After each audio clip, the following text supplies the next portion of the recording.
한 여인이 12년 동안 혈루증으로 인해 하루하루를 힘겹게 지냈습니다. 육신의 고통도 컸지만 그 병으로 인해 사람들에게 격리를 당하고 버림을 받음으로 겪게 되는 마음의 고통이 더 컸습니다. 몸과 마음이 절망적 상태였지만 혈루증 여인은 인생을 포기하지 않았습니다. 어떻게 해서든지 병을 고쳐보겠다는 일념으로 12년 동안 의사들의 온갖 처방을 받았습니다. 그러나 병세는 더욱 악화되었습니다. 오랜 병에 가족들도 무관심하게 되었습니다. 병은 더 깊어가는데 이제는 의사를 찾아갈 수 있는 돈도 없는 처지가 되고 말았습니다. 한계 상황에 처했을 때 대다수의 사람들은 절망하고 삶을 포기합니다. 반면에 어떤 사람은 전능하신 하나님을 찾습니다. 이런 사람에게는 절망적 상황이 결코 나쁜 것만은 아닙니다. 문제없는 사람은 한 사람도 없습니다. 우리는 부족하고 연약하기 때문에 문제를 안고 살아갑니다. 인생살이는 결코 만만하지 않습니다. 아예 인생은 어렵다고 생각하는 것이 좋습니다. 그러면 어려운 인생을 어떻게 살아야 할까요? 오직 믿음으로 살아야 합니다. 성경은 믿음으로 어려움을 극복하고 승리한 사람들의 이야기로 가득합니다. 혈루증 여인도 믿음으로 문제를 해결하고 새로운 인생을 살게 되었습니다.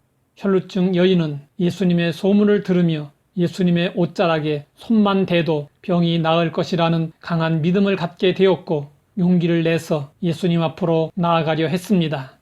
그러나 예수님을 만나는 일은 쉽지 않았습니다.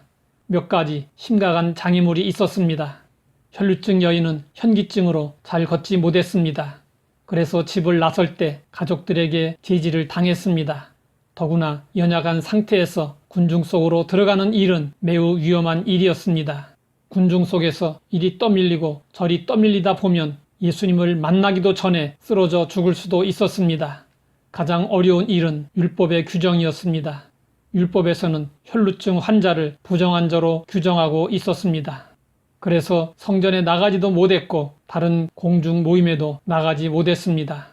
따라서 혈루증 여인이 예수님을 만나는 일은 공식적으로는 이루어질 수 없는 일이었습니다.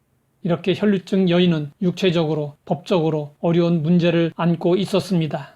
하지만 포기하지 않고 군중들 틈에 끼어들었고 힘써 예수님에게로 접근했습니다. 그리고 물에 빠져 허우적대는 사람처럼 필사적으로 예수님을 향해 팔을 뻗었습니다. 예수님의 옷자락에 손을 대는 것은 믿음의 표현이었습니다. 혈루증 여인이 예수님의 옷자락에 손을 대자 즉시로 주님의 치료의 권능이 나타났습니다. 가뭄에 시들어 죽어가던 초목들이 단비에 활력을 얻고 싱싱해지듯이 혈루증 여인의 몸에 활력이 넘쳐났습니다. 치유는 믿음으로 장애물을 극복한 결과였습니다. 천천히 걸어갈 때는 바람이 없습니다. 그러나 달리면 바람이 생깁니다. 빨리 달리면 달릴수록 바람은 더욱 거세집니다. 마찬가지로 우리가 믿음으로 살려고 하면 할수록 장애물은 더 강해지고 더 많아집니다. 그러나 살아있는 믿음 앞에는 장애물이 아무 소용이 없습니다. 장애물은 오히려 믿음에 불을 붙이는 역할을 할 뿐입니다. 지금 현실이 어둡고 캄캄하십니까? 밤이 어두울수록 별빛은 밝게 빛이 납니다.